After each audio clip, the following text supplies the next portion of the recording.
Good morning, Mayberry. We aren't going to talk about the rebranding and conflation of slavery, fallout, general racism, and class war. We aren't going to talk about PETA activists de-anthropomorphizing black people to make their points right now. We don't have time. We're going to talk about whatever I edit in next. Because I'm the producer, I'm the host, and I made this music.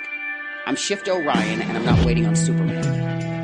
Yeah, no, I was gonna go over an agenda, make sure we had sound check all good, but we're already talking about stuff. Right. We'll just see how it goes. Manifestation, masturbation is a real thing. Yeah, powerful. Yeah. This is Patreon shit. People can pay for this. Word. Yeah, I got an OnlyFans. And I'm thinking about what to do with my OnlyFans, and I think I'm going to talk about manifestation, masturbation, sex magic, and then I'm thinking about doing like mukbang. Okay. but I don't really like waste, and I don't really like to eat, so I'm trying to figure out how to do this in alignment with my life, like, and what I want to see in this world, you know what I'm saying? And I have like I got a bit of a eating thing going, like I really just can't eat very much. And so it's like, I really got to come up with it's like anything I don't eat, I got to find some place for it to be used, but then it's like a pandemic and like, how am I going to do any of this? So maybe my OnlyFans will be me just like spinning in circles, like fucking myself up, trying to figure out how to use my OnlyFans. People will pay for that. Just the ideas that you're trying to figure out, like someone will like be interested in giving good coin to watch the process. That's fucking funny. It didn't occur to me to be like, my brand will be, what am I doing with my OnlyFans? The whole thing. more ideas of what could happen but won't. Right. Maybe it will. Maybe I'll finally come up with the idea. Who knows? Everybody should check it out and find out. That's the commercial. That's the commercial right there. I guess this isn't Patreon stuff because whatever. All right. Launching into the whole thing though, because this is just like a little bonus episode and like we're going to keep it fucking short. Word. But like, first of all, like, welcome back, Tiana J. How are you? I'm good. Thank you for having me. I appreciate, honestly, I wanted to say, like, every time we have a conversation, you always, like, pretty much start off with, what's your bandwidth? And I really, like, wish more people would include that in conversation or before engaging with someone, because it really does set the tone for, like, honesty and, like, being like, yeah, this is exactly where I'm at and how much capacity or bandwidth I have to expend. And you're, like, seriously one of the only people in life. I think one other person, my friend Javetta, she when she texts me, she says, like, what's your capacity? What's your bandwidth? But I wish more people would do that. And I'm so grateful for that. And we were actually pretty much on the same page about like what we're going to do. So it was like perfect. Yeah. And I'll be honest with you. It's not something I have exercised well all the time in my life. And recently in 2020, I've certainly done some emo dumps on motherfuckers, or like, like I'll show up with like, here's what I'm looking for and here's what I want. What can you do with that? And that tends to fuck people up a little bit these days. Like, I am working on putting my better foot forward and remembering to start there. Actually, it's not so much work these days. It's coming easier. It was a little bit rough for a few weeks, but yeah, cool. Thanks for mentioning, and thanks for making time. We're just gonna talk real quick about a discovery that I went on to. So we have a Facebook page now. I do not personally have access to my Facebook avatar. They have locked me out. For years, we've been in a stalemate, a standoff. I don't know what to call this because it's just oppression. Actually, I don't want to make. At this point, they have all the power. It's censorship, it's oppression. It's about the fact that I am me and I'm all these things. And they come from me other ways too. They come from me on Instagram.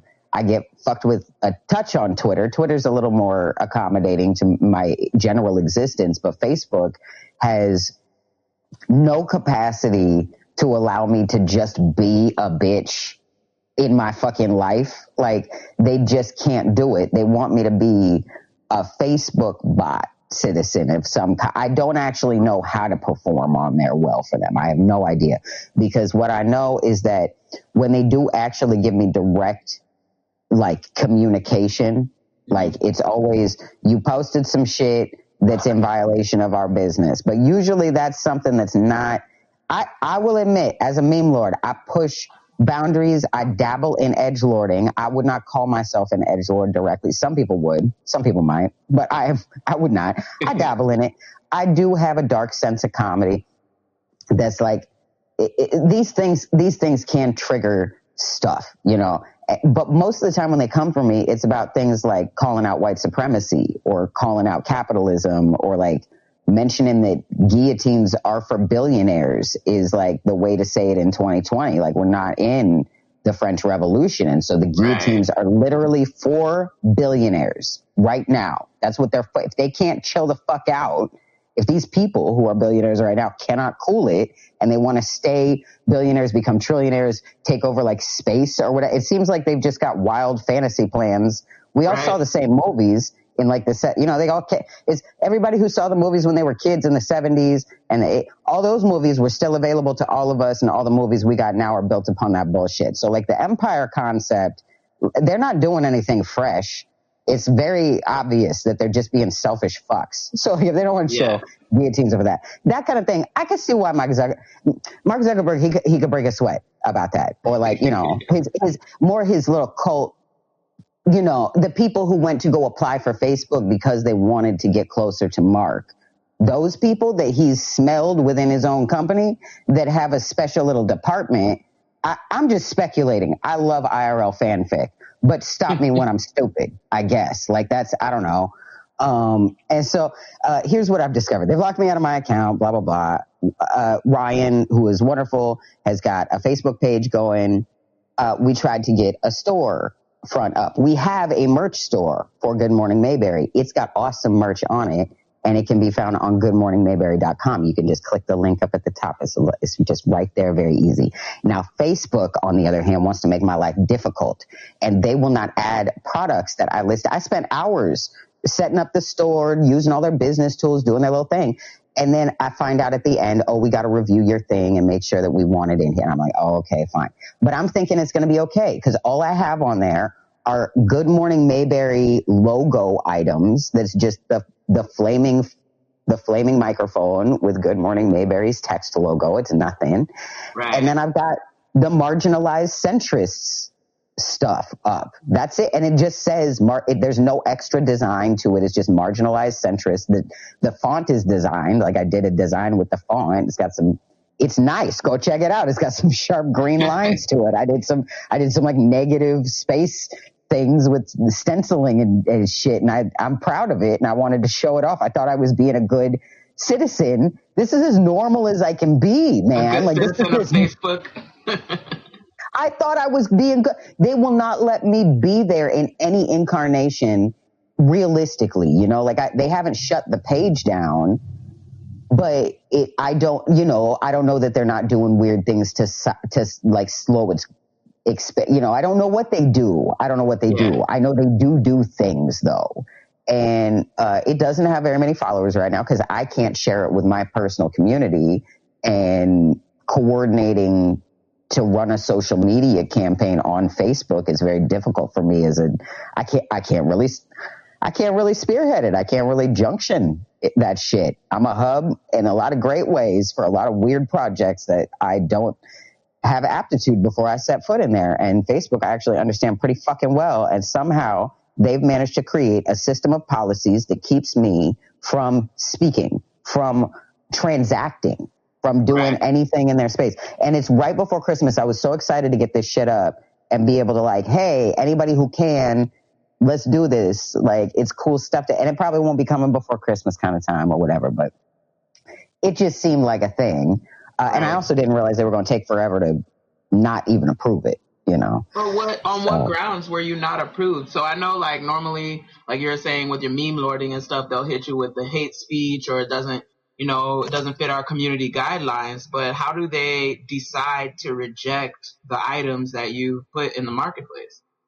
Well, they rejected the whole store, and I can appeal it. I can ask for a review, but I was not informed of what the issue is, and I apparently can't make any, like, I can make changes, but it won't really change much of anything. They're just going to maybe have somebody look deeper into it, possibly. The thing is I have a strong feeling that Facebook has a lot of centrist employees.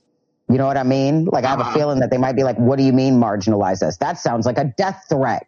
Or, you know what I'm saying? Like, it's really boring because I talk about in the episode how it's not, and just, like, stop splaying is that, you know what I mean? But they're like, we need display. Our balls can't breathe or something. I don't know what the fuck they want. I don't know what they want. I can't call it because it doesn't even make sense. That's how you know, though, like, that's like specific targeting of certain, like, words and ideas are not allowed to exist in that space. That's the thing about it. And it carries over, since they own Instagram and they started the marketplace in Instagram, they won't, it attaches directly to the Facebook storefront. And since they won't let that one exist, I can't use any of the business features through Instagram. And the thing about it is, like, people keep kind of shrugging it off like it's no big deal, but it literally, and for years, not having access to my Facebook, as I've been business developing for years, has been an issue. And prior to that, when I was homeless, was an issue. And God help me, the period of time when I was trying to get from homelessness out of homelessness, the couple of times I did have access to Facebook, a couple of the times that happened, but it was like a up and down for periods. And there have been moments where I've desperately needed access to my community and I don't have it. And it's wild.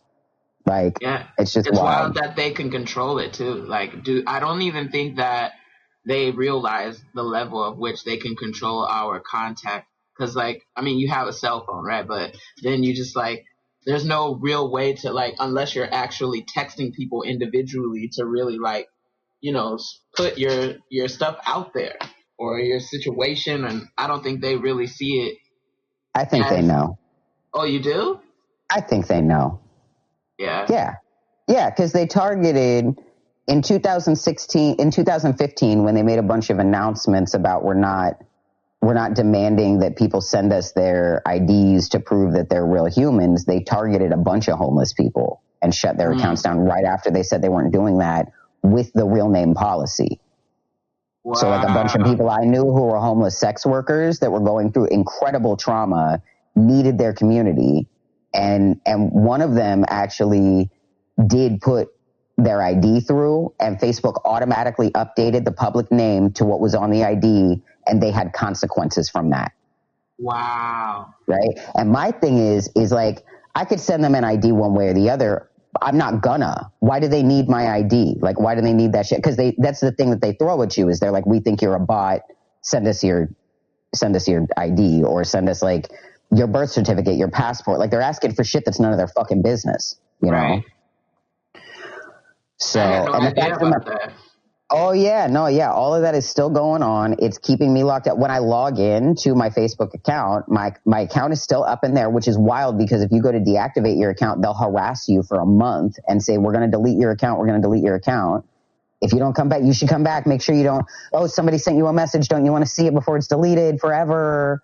You know, but, like, my account is on ice because they're doing something criminal. Frankly, I think they know what they're doing and that they're doing something criminal. I've heard about people talking about suing them for shit like this. I have yet to find legal representation that seems like it could help me get anywhere at this point. I'm surprised there's not some lawyer out here, you know, forming a class to do some sort of class action, because there's a myriad of reasons that Facebook should be sued. I mean, can't just pick one. Yeah, no, there's a bunch of them. It's a unique thing where they're inhibiting access to, like, it's not just they could say it's just business tools. They could say it's just like, we're a service and we're providing a stuff, but they're becoming a fucking utility a business utility, and they're intentionally becoming a monolith of communication and transactional access. They've now got a mall where, like, my thing is, it's like, okay, yeah, great, we've got the merch store up. Unless people really go out of their way, they're going to be shopping around on the new Facebook marketplace, because Facebook's going out of their way to shove not only Facebook in their face, but now the marketplace on Facebook in their face, right?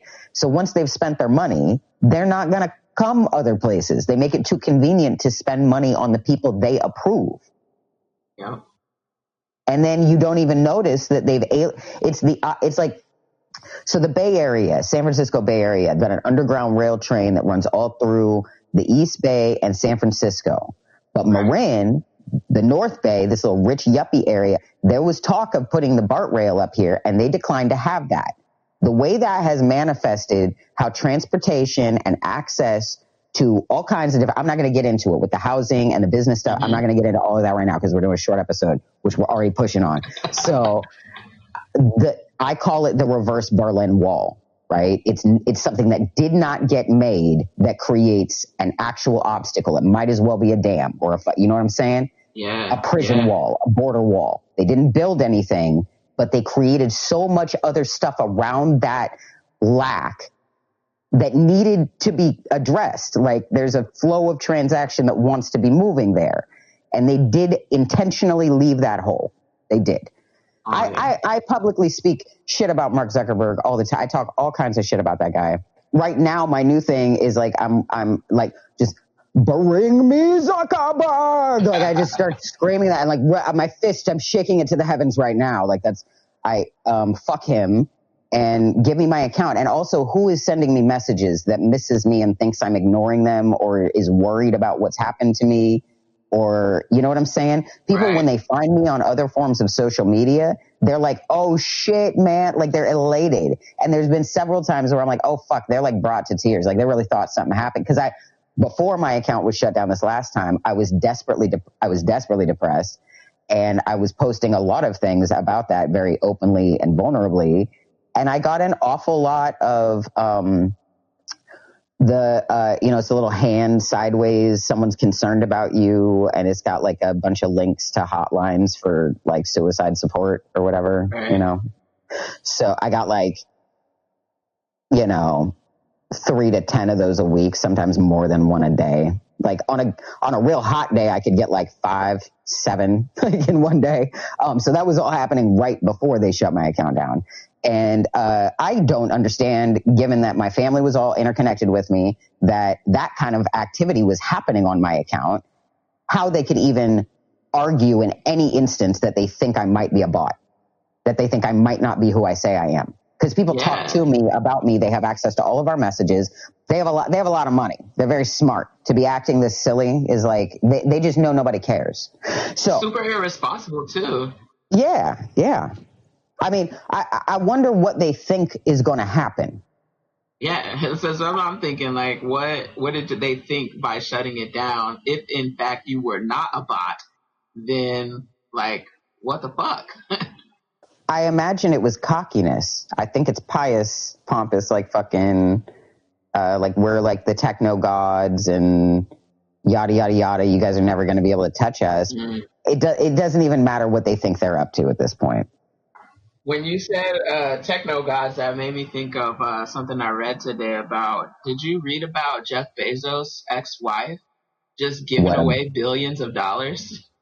No, what happened? What's she doing? So, where's she at? Basically, the reason I read the article is it says Mackenzie Scott makes techno gods have shamed the boys of tech, and she's basically been giving she gave like $1 billion to HBCU. She gave $1 billion, I think, to like some YMCA. But within the last 4 months, she's donated $4 or $5 billion, just like giving out all the money I guess she must have gotten in the divorce. Nice. And they're basically saying how, look at what she's doing versus you guys who have hundreds of billions of dollars and, you haven't given anything to anyone. And they're really like hailing her as like some like, I don't know. I just thought it was interesting from a white woman who just was like, I got all these billions. I feel like in a way it's kind of her own revenge. Yeah, Like, yeah. watch what I do. Yeah. No, and that's cool. I saw it coming. I actually was predicting this like a month and a half ago, like just before Claudia Conway got sick with COVID. Mm-hmm. Like when it hit like just before it hit the White House, I was watching her TikTok, and I'd been talking about, like, you know, there's definitely like a whole demographic of children of wealthy families that are not fucking doing this. Yep. You know, like they're like when you get called to break intergenerational trauma, when it like comes into your bones, it's something that sits in you your whole life. And all you do is strategize ways of dialing in closer and closer to stitching the wounds. You know, so like those kids exist. Maybe it's stupid, but maybe it's useful that I have faith in white people still. Some of them I do. If I don't, what happens if we can't? What if they don't? You know what I'm saying? Like, what? Right. How will we? Oh my God, I must a little bit. And it's cool with me if people just don't. Even white people, they're like, I don't trust us at all. Like, I get that.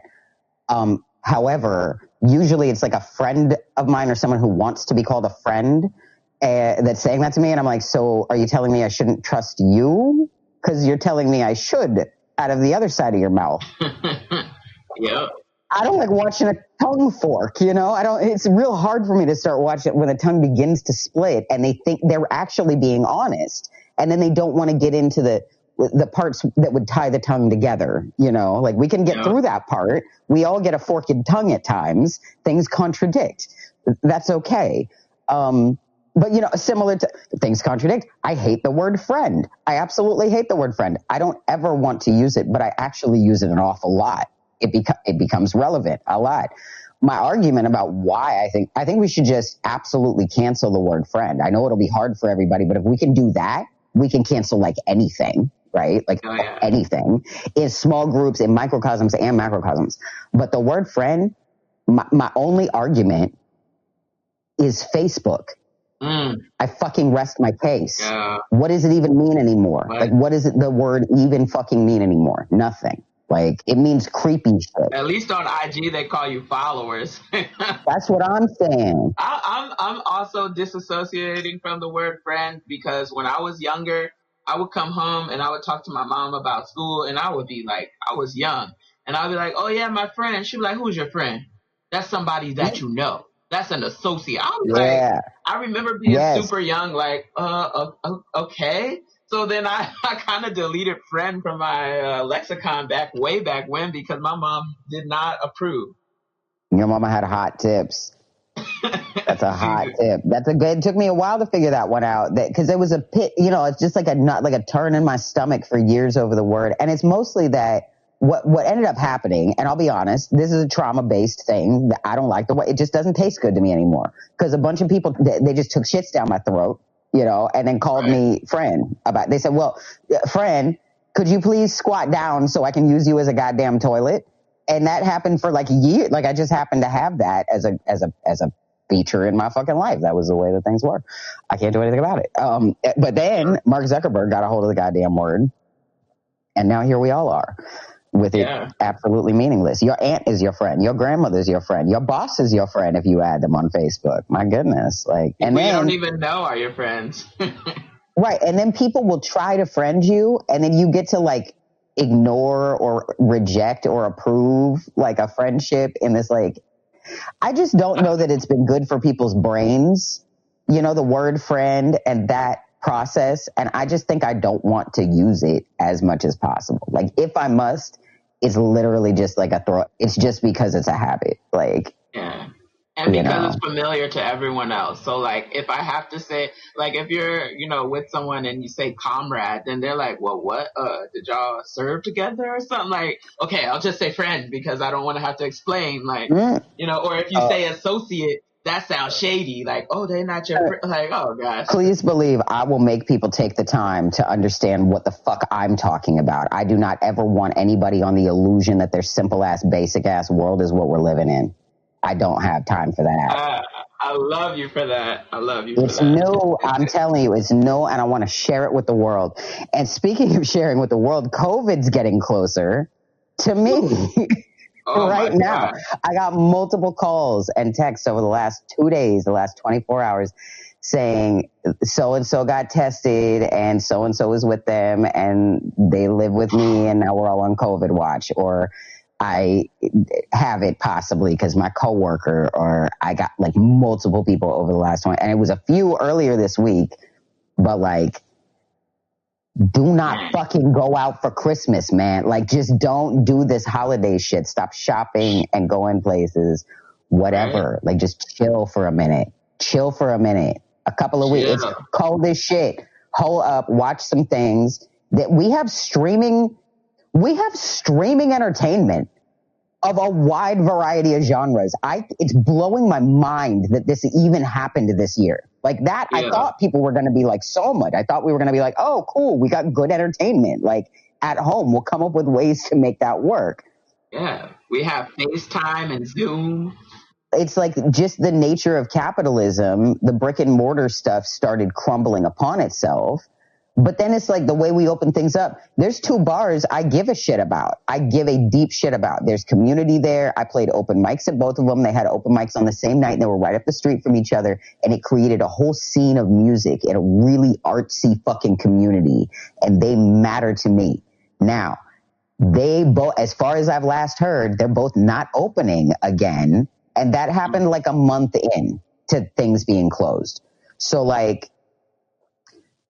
the fuck, you know, like that's Right? all still the case. Like they're just not opening again. Like why bother reopening shit? Why are we doing this brick and mortar thing if it's just putting risk higher? And then I'm all weird ways about the vaccine a couple ways over. And then I just was hearing about this thing where they're concerned that there's the 2 doses to get a higher immunity level to get closer to this 95% they're talking about that it is.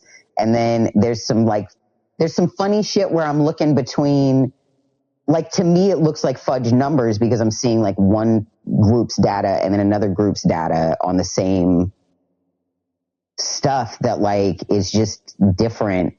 It's all so fast. Like, I'm just sitting back and waiting for a while is all I'm doing. I'm waiting. I'm not frontlining like that. And I got my own buttress. Go ahead. Yeah. I feel you. I'm with you on all of that. I'm down here in SoCal where like, I think we trigger the stay at home when we get below 15% capacity. And I think, currently the Bay Area is still at like 13%. Southern California is at 0%. Zero. And people are still trying to, you know, do family get-togethers. I'm like, Christmas is like, if you gotta celebrate it, drop the gifts off at the door and then connect on the FaceTime. You can eat your meal virtually. Like, I don't understand. Like, do you want to have another Christmas where y'all can all be together? Like, right now, in Southern California, if you get COVID, you're not gonna, and you don't have a mild case, then you're not really gonna be able to get seen. We're at 0%. Like, I'm just like, and everyone's hype about the vaccine, but from what I read on a few trusted sources, the vaccine basically just provides immunity for the person if they come in contact with COVID, that it won't really jeopardize their health or their life. They won't get sick, but they could still spread it. So I'm like, yeah, that's why after you get the vaccine, you still have to wear a mask and you have to social distance. Okay, so it inhibits your capacity to contract the disease and have it like activate all of the destructive things that would happen within your own body. But you can still carry it within your cells as a weapon, spreading it around even after getting the vaccine. I just want to make that clear and animate it. I just really want to. I mean, so is it getting on your... if you're saying if you have to wear a mask, then it's getting into your body. I mean, I'm being liberal with where your cells begin and end. I'll be clear about that. Okay. Your body, though, it's getting into your body.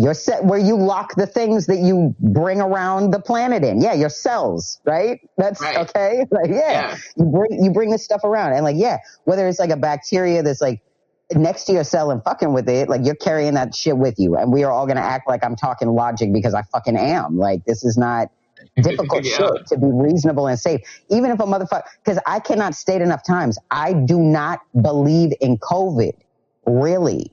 I'm just being nice and smart, and I'm loving my community, and I'm doing what makes sense on that capacity. Like, it's simple, and I don't like wearing a mask all the time, but at the same time, I got some nice masks that are like, I don't want to fuck with the, this is difficult shit. Like any level of that, because I've seen all kinds of things on all kinds of spectrums out of people of different politics, blue and red and left and right and purple and yellow and green. And all of that shit, people have, every type of person that might fall down any type of rabbit hole is falling down that I'm irritated by this mask thing. And I don't believe in COVID. And I'm here for that because fuck the government and everybody be lying all the time. All the time. I am here for a conspiracy theory. I'm here for some IRL fan ficking. Get your fucking shit together. Like, just everybody, pull it together. Everyone, more. If you had your shit together, do it more. Yell at more people. Tell them some shit. Cut them off. If you cut somebody off for a little while and they really miss you, it will matter. Like, that's, you know, like, it will matter. Like, take action and do some shit. I'm tired of this. Like, I'm fucking, I knew it was going to be bad for the holidays, but when I saw Halloween hit, because I was all excited about going out and performing again. I was like, oh, I'm going to go out and do like music stuff, perform on stages. And nope. Anyway, this is supposed to be a short episode. We're pushing 30 minutes. We got moving along. Fucking COVID. Okay. Yeah. Mention the merch store. Go to the website, goodmorningmayberry.com, and look at it because Facebook is icing us out. I'm going to repeat that shit. Twitter. I accidentally started something today. The Twitter at Good Mayberry. We're doing like mutual aid posts. Like if people need money or stuff or whatever and you want to DM, do it. And that's happening there. That's just another, it's also just a Twitter for like the podcast, but like I basically, somebody else posted, I'm having, you know, a decent mental health day, but how's everybody else doing? Actually, I think they maybe said they were having a bad day. I can't remember. They asked how everybody else was doing. I said I was having a good day and down to like do some support if anybody needed to like DM about anything or whatever. You know, folks came. And one of the cool things, actually, I was bummed at first because I was like, oh shit, I didn't look for like hours. And it was somebody that really had a whole situation going on. It was like, my grandfather just died and like, there's money shit. I can't feed the kids. And here's my Cash App and my Twitter. And he started by being like, okay, well, here it goes. Like, he was like, I'll take you seriously. And I was like, oh fuck, when I first saw it. And so then I noticed, I was nervous because I saw a bunch of responses. I thought it was multiple people, but it was just one for now. And other people had responded to him. That was what I thought was like other people asking for more help or like needing other things. I thought I was going to have to switch tracks really fast and take this on, which I could have done and would have done. And it was just cool to see what actually was happening, which was that community stepped in before I even got there. All I had to do was make the opportunity and create the space for it.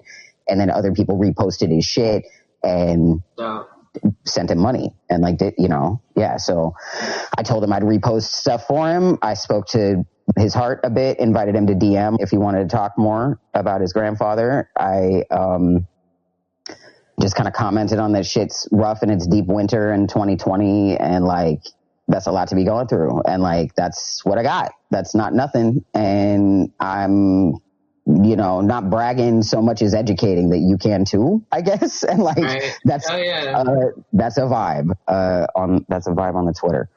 I'm working on restorative justice campaigns. That's been a lot of fun. And there's some episodes pending about process work around that and some past experiences with different levels of conflict that have arisen in my life. That's conflict that's been resolved, actually. That's the important part. Like it's that things have gotten real like intense and then like what parts were important to address to actually get to restorative justice. I'm working on an episode about words and like specific, like it's just going to be basically like a whole episode that's like a dictionary. I like that. Word. Yeah. And then after this, I'm just cutting right to a preview of next season's episode because this is just a little tweener thing. That's more than just a little tweener thing, but it's still just a tweener thing. But yes, season 2, I'll have a preview of episode 1 at the end of this. we tried to do a quick episode for y'all, and as you can see, I mean, we do what we can. This will be fine. It's all good. But yeah, you know, thanks for being here. I'm looking forward to doing like a whole topical with you for sure again. Oh yeah, me too. This is like, it started to feel weird that we hadn't done this in like more than a week. So I was like, let me figure out my time. We have to do something. Oh, that's what's So up. I'm glad we were able to connect. Yeah. No, this is good stuff. And I was like, oh no. Well, it's work time. Oh no, well, it's work time, you know, like this. But yeah, no, things kept moving, and then it was like all of a sudden I was like overbooked with people wanting to do sessions and like available for things, and I had other work to. There's also other life. Right. Oh. Besides being a disembodied voice in the internet. Other life. Yeah. Yeah. Word. Cool. Well, yeah, we'll be back soon. Word. Just naturally line up with your take on it. So Yeah, I know. yeah. But you can see when I'm like, fuck monogamy, this is what it does to me, right? Like, that's clear. Of course. Yeah, I think it's a complicated thing because I actually do, like, for the monogamous, like, people in my life that are respectful to me, like, we have really tight bonds and we are really, like, great, you know, but they have to be able to respect me. Yeah. Like, I've got some of my closest relationships have been like married couples around my age or older than myself that like hit me up for relationship advice and like sometimes even like mediation and counseling. Like I'll be on the phone with them while they're having a fight and I'll help them talk through it. And sometimes it'll explode further while we're in the conversation. Like I'm in the throes of their actual like outbursts kind of stuff to help them work through these things because I'm good at it and willing, you know? So, and I have to base my advice on the rules of the contexts of trust that they've developed within that relationship. Like I value nuance, like I respect nuance. And so like, if I love people enough to care enough to do any energy to like think about them at all and, you know, just be willing to think about them and or communicate with them or whatever, like it takes work to even just start that thing because everything is different. Everything is unique in my mind.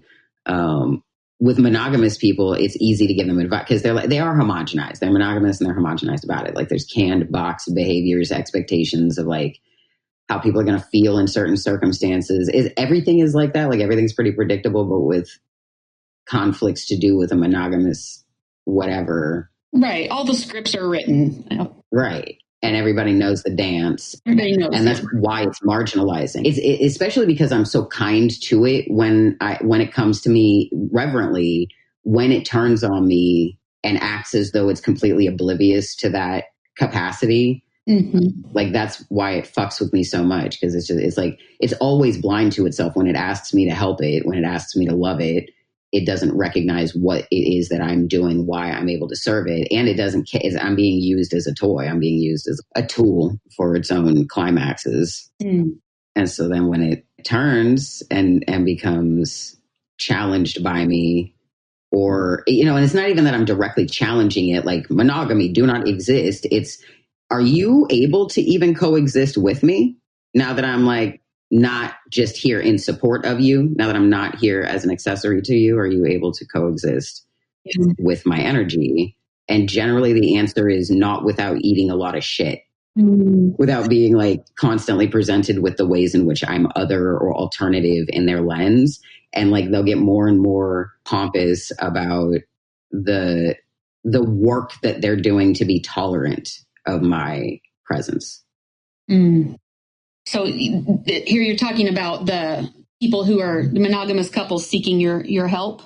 I'm talking about monogamy and monogamous couples, monogamous people, even when they're single and they're looking, like it's like they expect me to get entirely on their narrative of the way that they approach the world. Like I get a lot of funny eyebrows from people when I'm just there being normal me, you know, it's like, and for a lot of folks, like, it takes time for them to even be willing to recognize that I'm saying something worth hearing. Mm. And they often, I mean, it's a strange thing to take personally. Like if somebody says something and the go-to response is, well, that's good for you, but that's not for me. That's like an inherent othering. And it's kind of like, why don't you just take yourself out of it and be like, okay, that's nice. Or like, thank you for sharing. Like there's ways of addressing it without being like, I agree or don't agree, because it's not about you, right. You know, when it's like monogamous people, like it's not ever about, yeah. And part of it is like making it about that, because something about monogamy is threatened by the notion of polyamory. Right. And that's because monogamy has to exist in a deceitful world, but so does polyamory. Like the same risks to the heart, the same risks to the body exist in a monogamous relationship and a polyamorous relationship, or plural, those or whatever. Yeah. But in my perspective, in my vantage, it seems to be a much greater risk. Those risks to the body and mind are greater risks in relationships that set out with a bunch of limitations based in notions of monogamy. Yeah. Because it creates a need for down low energy. It creates a need for, like, if there's ever a deviation from the expectations, you know, because people enter into these agreements. And we're not even talking about marriage. It's like it starts as soon as people are thinking about dating. They're looking for who could be the one, who could be like the person that's going to be, you know, and that's like jumping the chase a lot of the time. Because some of it is like for myself, I know when I'm engaging in like socializing intimately like that, like my first phases with it after like a breakup or a long break, anytime there's like a transitional period in that, I need to kind of get to know myself again. So it's probably not a good idea for me to start looking for the one in the state that I'm in. You know what I'm saying? Like, it's like, there's so much math in my mind that I'm like, why do people even do this to themselves? Because I watch them go through the same hiccups and trips that I go through. They just do it over a longer period of time, and they put another person at risk, because it's usually that they get stuck they start dating someone that they like, and then that becomes an exclusive thing immediately, because they either have to keep it or get rid of it and keep looking. It's like once you set into the binary mentality of it, you get only binary choices every step you move from there on out. Right. Like, and then the stakes are so fucking high because you're dealing with two people with a lot of nuance inside of them that a lot of the time they don't even get to acknowledge. And cognitive dissonance is a very scary thing to me, because I can see that there's something there that I cannot see, you know? Yeah. And I'm like, what nonsense is going on in there to hold up the structure of that? Right. Disillusioned concept. Yeah. Like, what are those beams even made of? So, you know, and I feel like I have a right to be real loud about my position with all of this, because I've had monogamy ask a lot of me in my life. You know, it's asked me to be wise on its behalf, to be really present and loud and intact. And then usually in the end, ultimately, it ends up kind of falling apart anyway on its own weight. And my energy was not necessarily wasted, because like I learned something at least, but I don't know that it did. They did, you know? Yeah. And by it, I mean people I love. Like, that's people I care about a lot. Lots of them. Because it's a cult thing. It's a weird ideology. Polyamory has so many different schools of thought. I can't really say the same about it beyond there seems to be like a loud, like middle America polyamory that's very mainstreamy, and you know they have it's just the same people in every in every like capacity of life, that they have the money to write the books and put their names on the topic, and like they don't matter as much as they look like they matter to the overall vibe, but they get to set the tone for everybody, and they get to decide how everybody thinks about it. And then when I use the word in an actual, real, applicable fashion, it just triggers the definitions they already set in people's minds with all their fucking money. So, yeah, I feel like polyamory should be considered queer adjacent, if not like, you know, there's certainly like a large Venn diagramming of experiences that need to be addressed and considered and dealt with, because like people don't have rights to like children that they raise. It like they'll work together as a unit until like a medical institution has to get involved, or a state institution of some kind has to get involved, and then all of a sudden they don't get treated like a family as they've been operating. Yeah, it gets to be a bigger deal than this is just like fucking with my capacity to have like regular friendships that I find to be like safe, you know, usually safe and respectful. But Yeah, no, monogamy is usually based on like weird concepts too. I had a lot of conversations a couple of years ago with this one friend that would talk to me about, she just pop off with these things out of the blue, just want to pulpit on her standards for a partner, for a man in her life. And it was all about like, he's got to have her back no matter what. And she was one of the wildest people. Like, she would get on one about things that I was like, girl, you got to settle the fuck down on that. Like, that's not.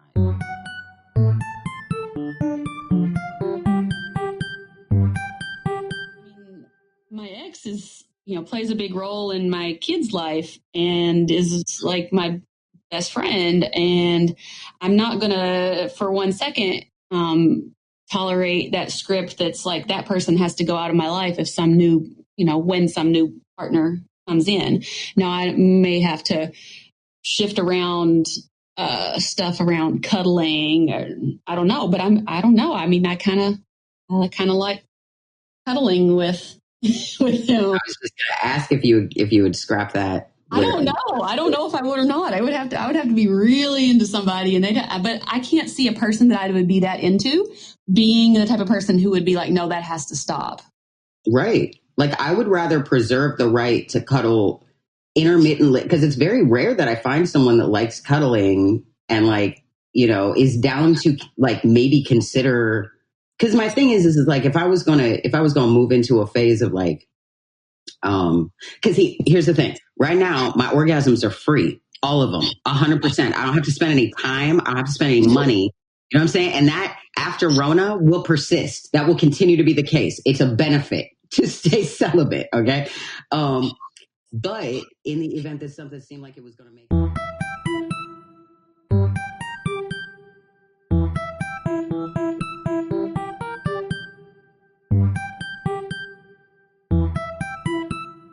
And so, yeah, the experiences were just real different. That's the details I'll give for now. That's all I'll fucking say about it. It set the tone for my approach and realize. So when these things happened, I didn't initiate the first one at all. I didn't even see it coming. Like, one of the other two parties must have had it in mind prior, must have been thinking on it, at least earlier that day. I don't know how much forethought, because it backfired almost immediately. Because my thing was, so we did it, and it was we were three roommates. Like, I just moved into the house. We had a housewarming party. Everybody got hammered, and then in the aftermath of the getting hammered, this thing happens with in there after everybody left.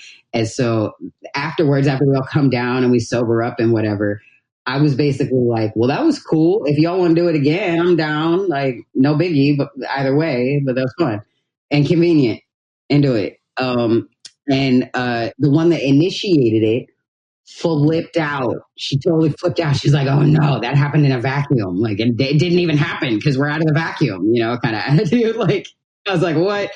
I didn't know what to do with that. I was a little baby. I was like 18. I'm just like, what are you talking about? What do you mean? Like, it happened though. Getting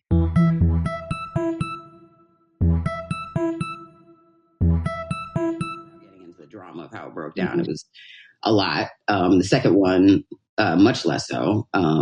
Much more pleasant and just friendly, regular friendly. And I was glad to have tripped right from one almost directly into the other, because I got to kind of get back on the horse and not develop a complex about how poorly losing my virginity the first time went. And so, yeah, in my actual practice, it's like I didn't set out to be like, I'm poly. Like, I just I had the experiences I had. And then after kind of wandering into adulthood for a few years, somebody presented the concept of polyamory to me. And I think initially it rubbed me wrong because I had such a strong understanding of polygamy in religious contexts. And I was raised with that being vilified in detail. Like, they had a rundown of why that was problematic. So I had to kind of retrain myself on what the definitions of these things could be. But when I realized that I was living it out already, and I just needed to kind of shuffle I needed to erase definitions than add any definition to it, because it's just kind of the state of things. And I guess it's a little similar too, maybe, to how, like, I kind of butt heads with people that don't, like, I argue that anarchy is happening everywhere all the time. Like, we all are self-governing, and then everything else that we talk about doing is a filter on top of that. And people will be like, no, we're in a democracy. And I'm like, but it's anarchy ultimately underneath it all, the base of it all, of everything we do. Like, we consent to it by doing it. Like, that's, and then even when there's like laws and we appear to be good citizens, a lot of the time people are like breaking laws in different ways and getting away with it. And that's anarchy. That's self-governance manifesting as it's a state. Like, it's a state that is just there in the layer of onion states that we're dealing with. So I look at monogamy and polyamory and queerness as similar things where they're just states of the onion. Mm-hmm. There are layers of the state onion. That's the one. Okay. Yeah. I'm picking that up because you were saying like monogamy can exist happily within polyamory. And I think that's exploding probably a lot of people's minds. It's like, wait, what do you mean? Like, yeah. Did it explode your mind? Are you one of those people? I think I kind of get, I think I kind of get what you mean, but yeah, maybe a more concrete like elaboration on that would be great. Sure. I mean, applicably because it's not like I came out with this theory just like, I'm going to figure out a way to prove this. Like, I looked back on 2 relationships that I had, 3 technically, because I was very much polyamorous in a monogamous relationship, but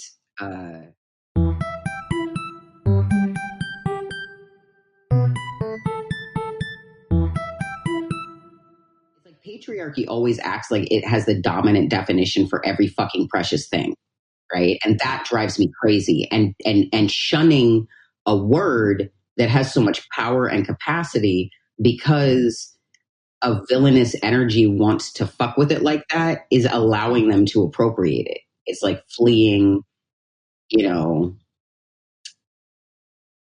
like, just because they're trying to occupy our house doesn't mean we have to let them. Like, we might need to leave and retreat and regroup or whatever. We can go take that shit the fuck back.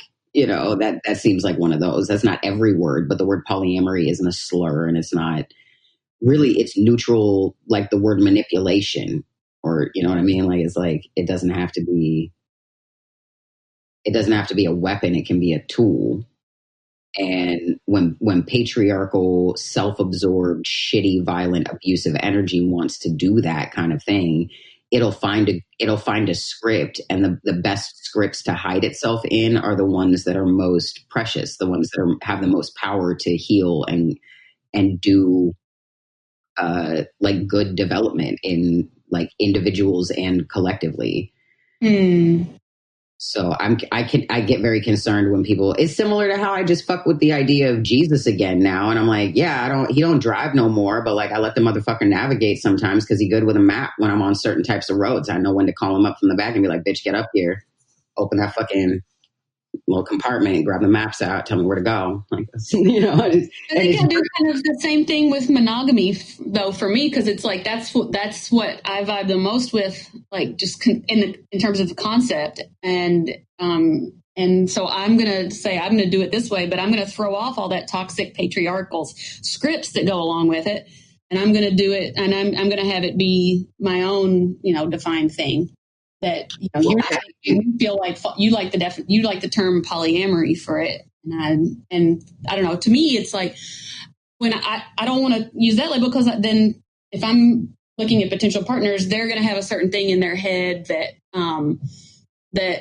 is not as close to what I want as what I think monogamy is. I mean, but then, okay, so true, like maybe a potential partner is going to look at that and say, oh, this person only wants monogamy. That's not, I'm not into that patriarchal bullshit script anymore. Like, well, it's not necessarily the way people approach it. They're just like, I can deal with that or that I can't, I'm there with it or I can't. Yeah. My thing is like, how do you do that without enacting sort of like kind of cognitively dissonance, like patriarchal polyamory in the way that you mean to avoid, because you already have installed in your life the expectation that polyamory is going to need to be kind of inserted in different ways. And so like you could find someone that's down to share that rhetoric. I feel like when I'm looking at like, because you're in effort to seek a partner, it's a big, broad world, but if you're looking for people that enact certain types of behaviors, or have certain types of virtues, but then you also have limitations on your rhetoric.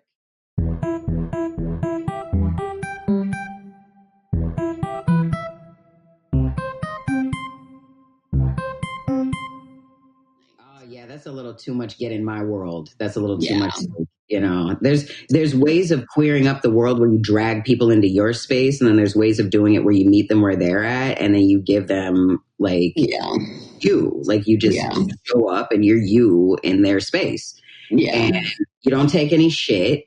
You get clear on your boundaries by fucking up. You know, like if you aren't clear on a boundary, you'll discover that by fucking some shit up, and your heart will not like it, and you'll have to address it.